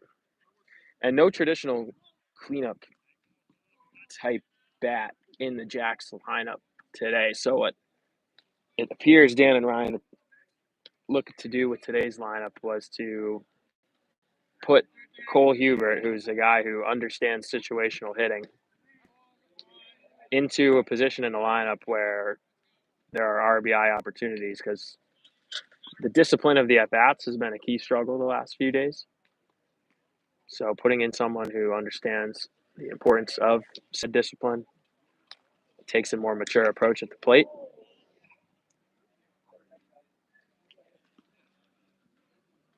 Putting that sort of guy into an RBI slot makes sense, because if you can hit for power but don't hit,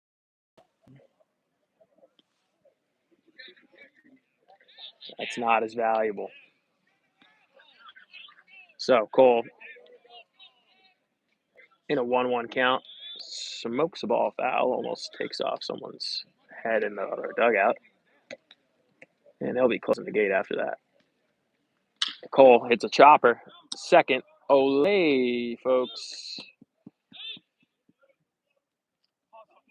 And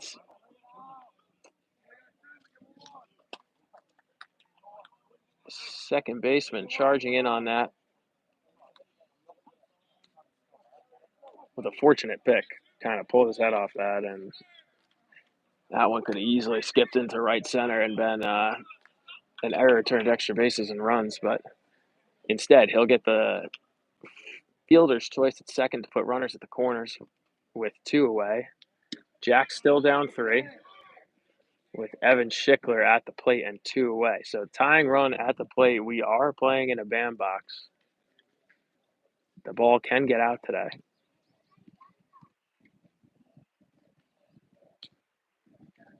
Schickler, fly ball, deep center. That one getting out off the top of the wall, but runners on contact. Oh no, that's brutal. So a ball 2 feet away from tying the game.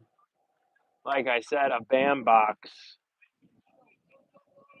The disadvantage is it keeps the ball close in the outfield as the Sox make a good relay, and Schickler caught at second. And a ball as close to getting out to tying the game results in a play at second, equally close, this time going the Sox way. Oh, that is brutal. He crushed that ball.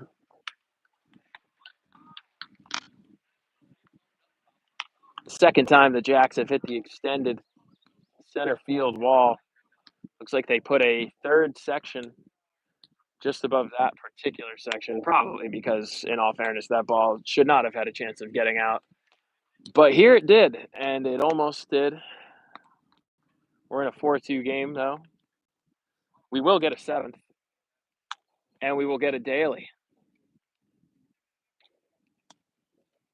So Jason Daly, the lefty, will take the mound for the Lumberjacks here in the 7th. So that'll be the end of Nolan's day, who threw 6 competitive, 4 runs, a bunch of swings and misses, a bunch of strikeouts.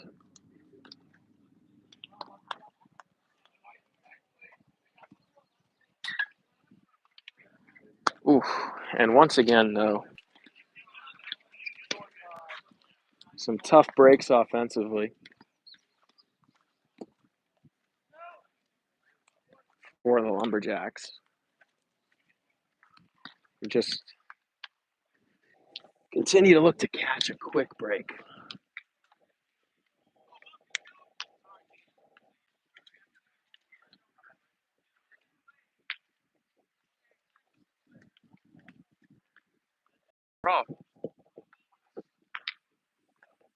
Not a bad played game on either side of the field.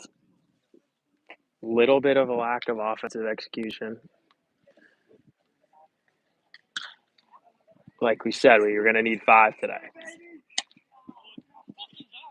First pitch, 1 out. Schickler. 1 hopper at third, makes the throw over to Hubert at first, and quickly retires his first.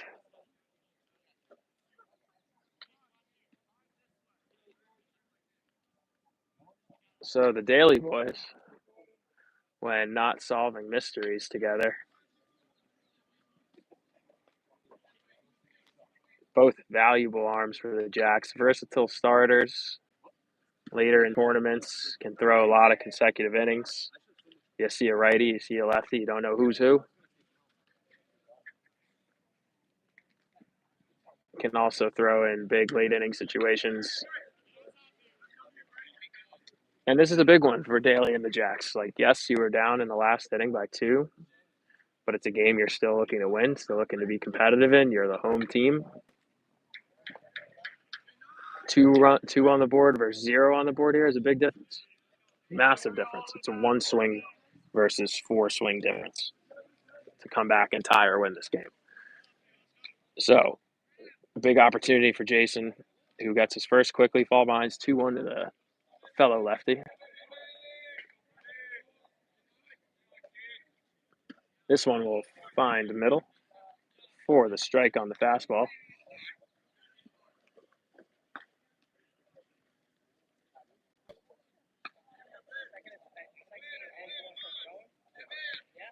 And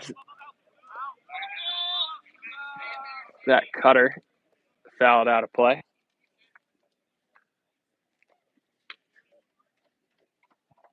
Wait, Jordan. I thought Jordan was the right end wore 23.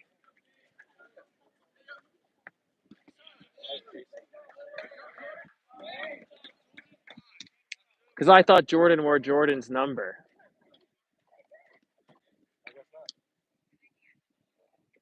Dude, damn it, I've been calling him Jason all day. I'll apologize if there are any dailies listening. Mr. Daly, I know you've been a supporter of the live stream. And it's not my fault you had twins, buddy. So Jordan Daly, the lefty. Excuse me, I should know that by now.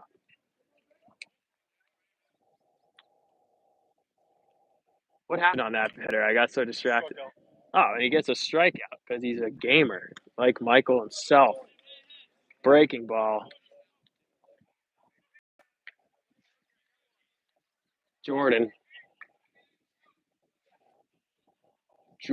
Daly throws another hard 12-6. Seager keeps it in front.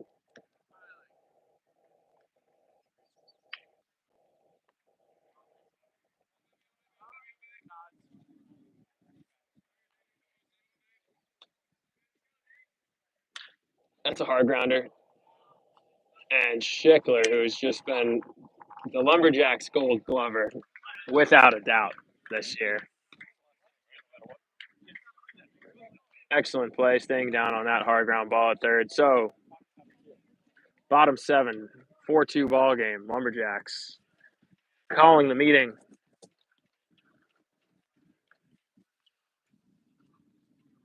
The last of the light brigade charging into the valley of death. Regardless of the outcome, they'll look to finish hard, finish strong.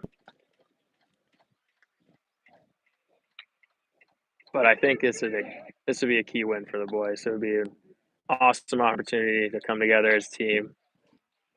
Here in the bottom of the 7th, Jordan Daly doing an excellent job of rolling a 1-2-3 inning, keeping the Jacks in this game as they will face the Sox closing arm, a wiry lefty.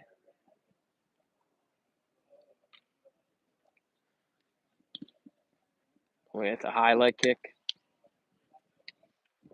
probably sitting around 81 to 83 with a sweeping slider. So again, solid arms, but the type of arms you can put twos up against, no doubt.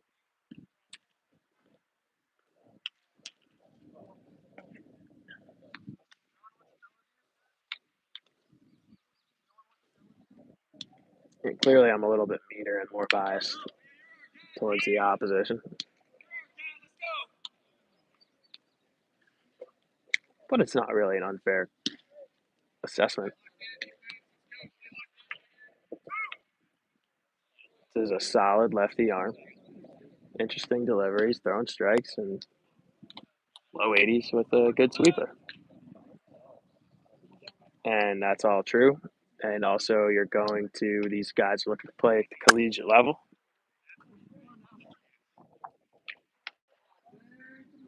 You're going to see way better. Or you're going to see this exact kid, but with 20 pounds on his frame, throwing 87. So, lefty, righty. Good pitch there. It's 3/4 arm slot, and the more I do watch this reliever, I do like his arm action. He's throwing with some whip, which, radar gun aside, certainly adds to that difficulty in picking up the ball out the hand, and Schickler finds himself down 0-2. This one flared out to right center. Center fielder camps one away. And that'll bring up Lucas Seager to the plate with one out as the Lumberjacks need to find their runner on to bring a tying run to the plate. And with Mikey Martinez awaiting in the hole, and a 330 porch all around or something like that. I mean, I'm shocked we haven't seen balls fly out yet today.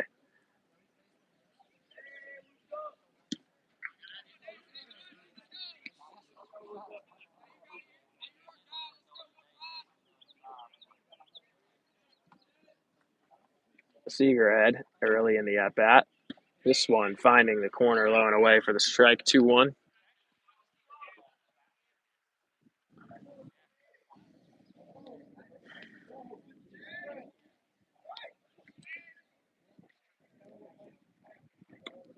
Breaking ball, 3-1.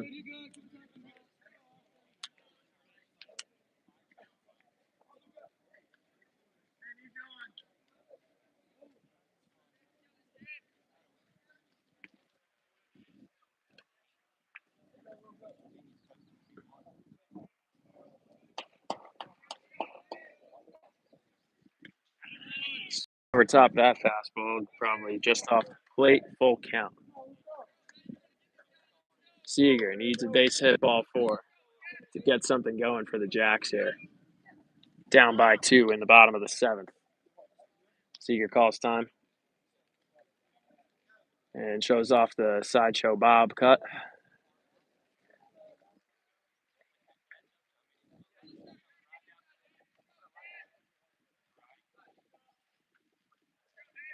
So full count to Seager, lefty. Takes in. Good at bat by Seager, finds his way on. And the Lumberjacks suddenly with the tying run at the plate.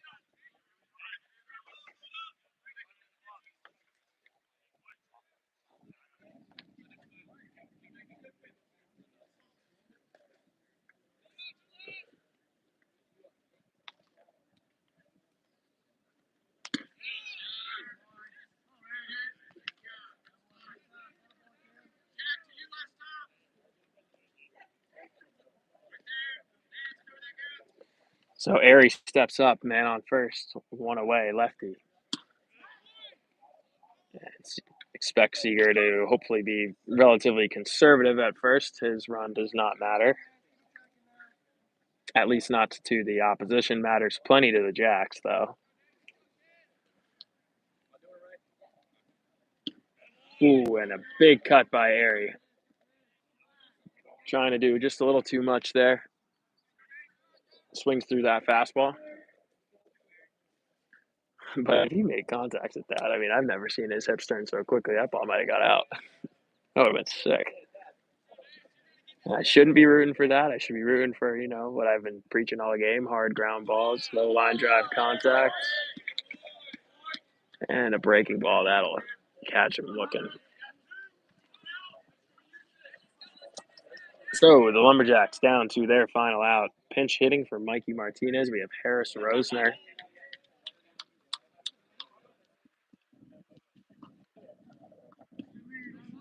As Mikey gets ready to likely catch the back end of today's doubleheader. So Harris.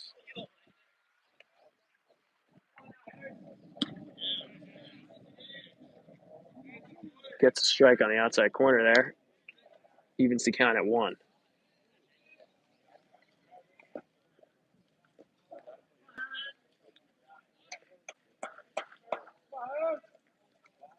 Harris chops a grounder, third base. Tries to go the easy way, does, and that'll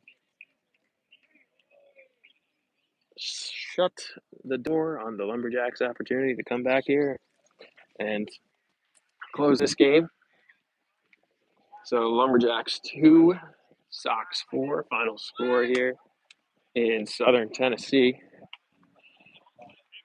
They'll line it up, and we'll get ready here, folks, for Game 2. Coming at you live in 20 or 30 minutes or so. Thanks for joining us. For Lumberjacks Baseball, Mikey Martinez, your smile always brightens my day regardless of the outcome. Thank you, sir. Catch you guys in about 20 minutes.